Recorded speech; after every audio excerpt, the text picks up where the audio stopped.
warahmatullahi wabarakatuh. Halo guys, perkenalkan nama saya Aulia Rizky Ardiani dari semester 4 D3 Kebidanan Universitas Aisyah Surakarta.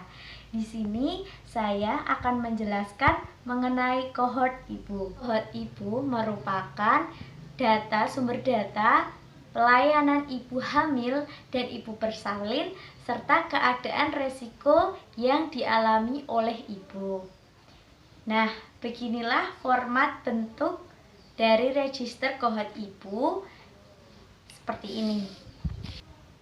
Perlu diketahui bahwa setiap daerah mempunyai kohort dengan format masing-masing yang intinya sama. Ini saya dapatkan format dari Universitas Aisyah Surakarta.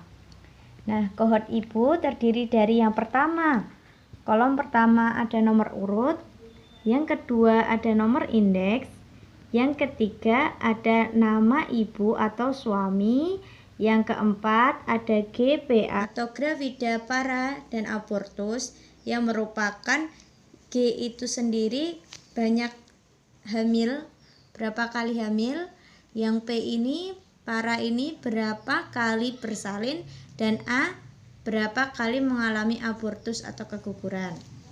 Kolom kelima ada HPHT atau hari pertama haid terakhir. Kolom keenam ada HPL yaitu hari perkiraan lahir. Kolom ketujuh ada alamat rumah. Kolom ke-8 ada umur ibu. Kolom ke-9 umur hamil kunjungan pertama.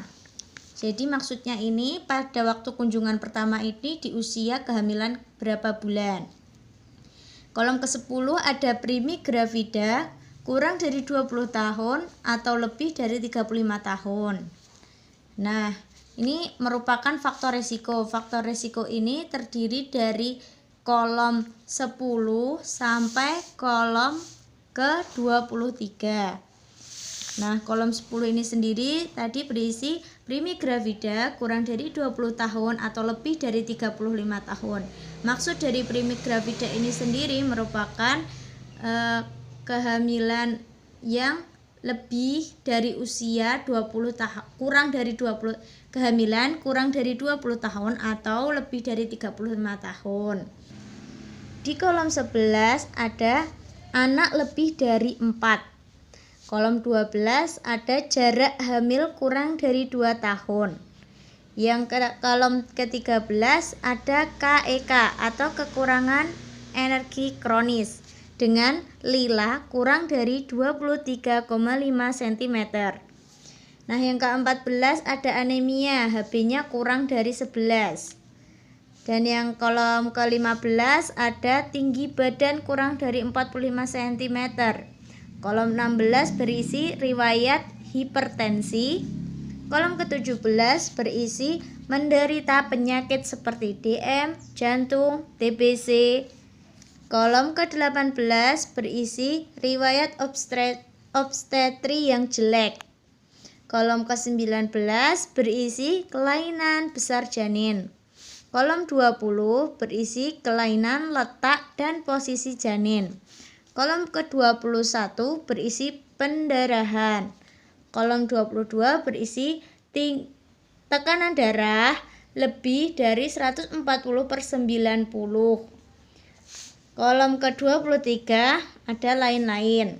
Nah, pendeteksian faktor risiko. Ada K dan NK. K ini keterangannya dari tenaga kesehatan, NK non kesehatan. Jika ibu ditangani oleh kesehatan, maka dicentang di kesehatan. Jika non kesehatan seperti dukun, itu dicentang di non kesehatan. Nah, di imunisasi. Imunisasi ini ada 3 kolom. Nomor 26 sampai 28. Kolom 26 berisi TT pertama atau suntik tetanus toksoid yang pertama. Ini dilakukan pada kunjungan awal, maka disuntik TT1. Nah, jarak antara TT1 dan TT2 adalah 4 minggu.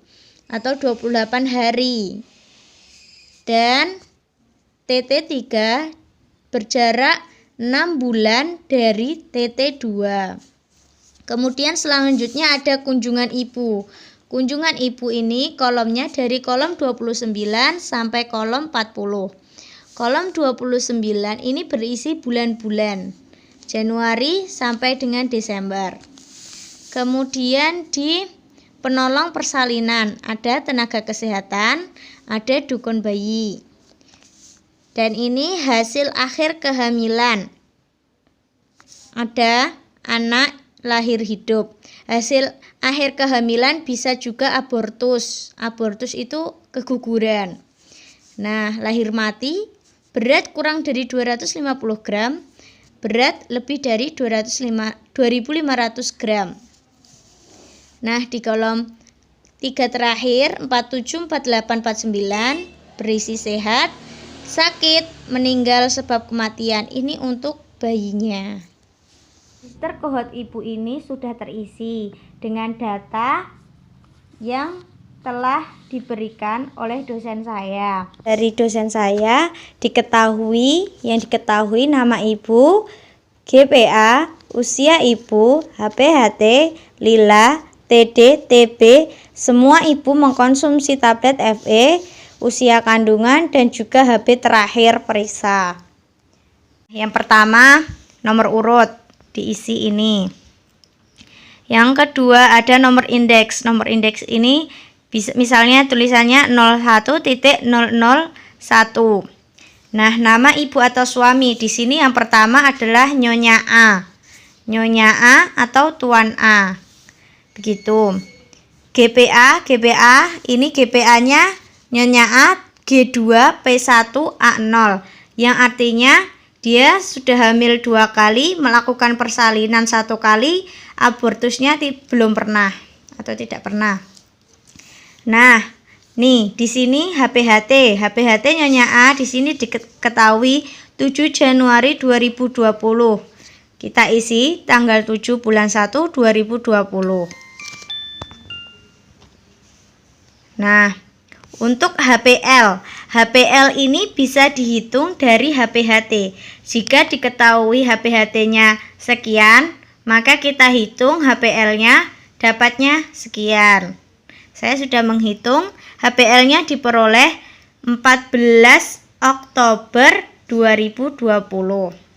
Ini alamat rumah, karena ini pengkajian di satu desa, maka alamat rumahnya sama, yaitu di Desa Kalibata.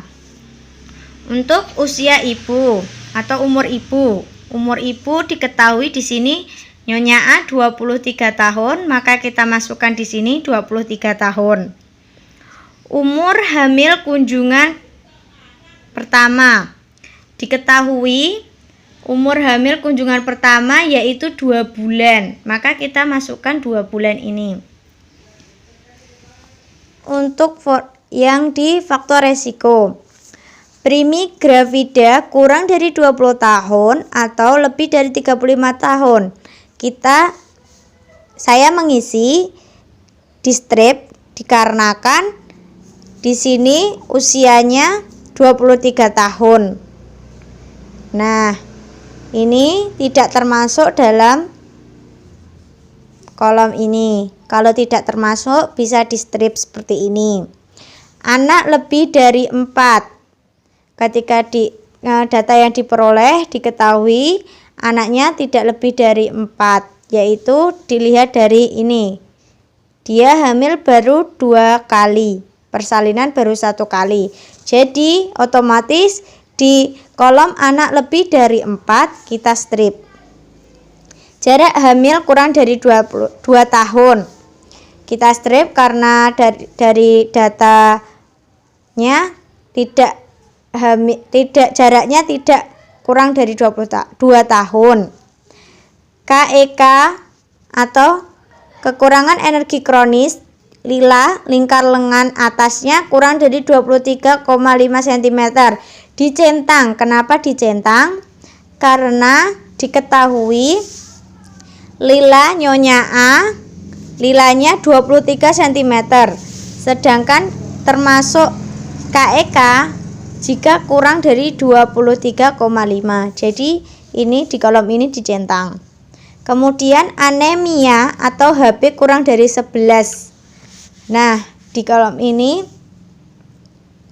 di anemia ini dicentang. Kenapa? Karena Nyonya A HB-nya hanya 10. Sedangkan ini anemia tergolong anemia jika HB-nya kurang dari 11. Maka di kolom anemia kita centang. TB kurang dari 45 cm kita strip dikarenakan TB diketahui TB semua ibu di atas 150 cm. Riwayat hipertensi di strip karena diketahui di sini TD semua normal kecuali Nyonya E, yaitu TD-nya 150/90 mmHg.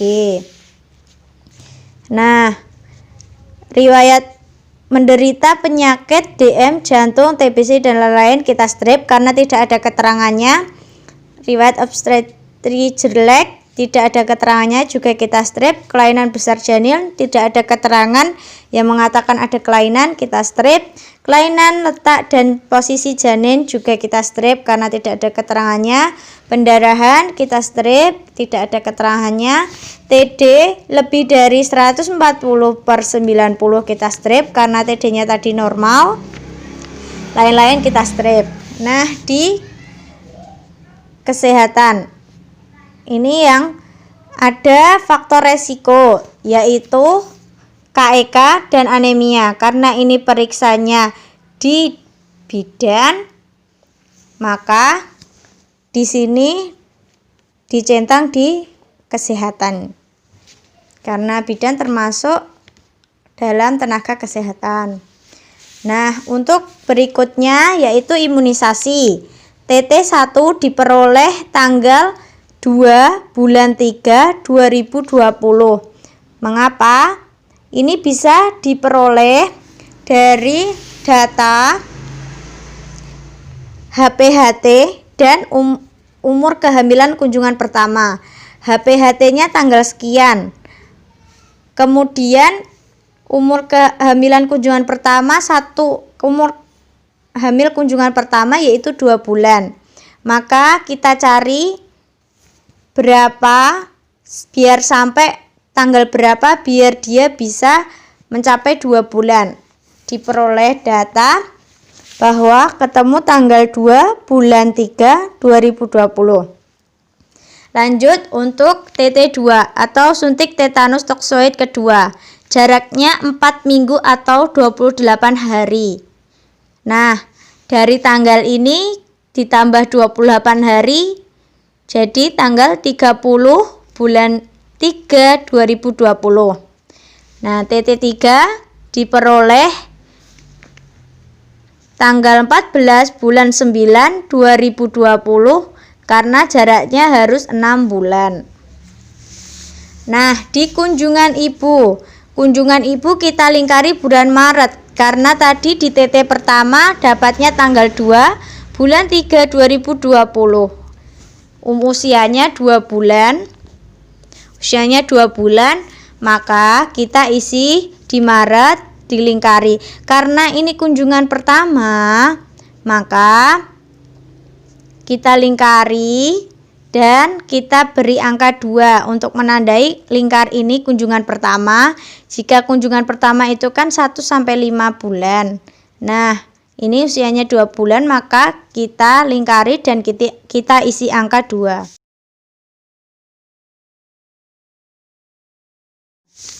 Kemudian penolong persalinan, tenaga kesehatan, ya betul karena ibu pernah melahirkan sebelumnya dan diperoleh data bahwa ibu melahirkan di bidan. Sehingga penolong persalinannya termasuk dalam tenaga kesehatan. Dukun bayi kita strip. Abortus. Kenapa kita strip? Karena di GPA-nya tadi A-nya 0. Dia belum pernah keguguran sehingga di abortus di strip. Kemudian lahir mati, tidak pernah, sehingga di strip. Berat badan kurang dari 2.500 gram kita strip. Karena diperoleh data bahwa berat badan bayinya normal semua. Normal berarti beratnya lebih dari 2.500 gram maksud saya. Sehingga di berat lebih dari 2.500 gram ini kita centang. Bayi lahir sehat, tidak sakit, dan juga tidak meninggal. Ya, selanjutnya sama, kita masukkan saja data-data yang sudah ada ini ke dalam format kohort ibu ini. Jadi diperoleh data seperti ini nanti. Kalau sudah dimasukkan semuanya akan menjadi seperti ini. Ini juga tambahan untuk pengisian ini diberi tanda bintang karena tadi keterangannya ibu telah mengkonsumsi tablet FE, sehingga di sini diberi tanda bintang 3, FE-nya FE 30. Pengisian register kohort ibu seperti itu ya teman-teman. Apabila ada kekurangan atau kesalahan bisa dikoreksi. Apabila ada kelebihan datangnya dari Allah Subhanahu wa taala. Terima kasih telah menyaksikan. Wassalamualaikum warahmatullahi wabarakatuh.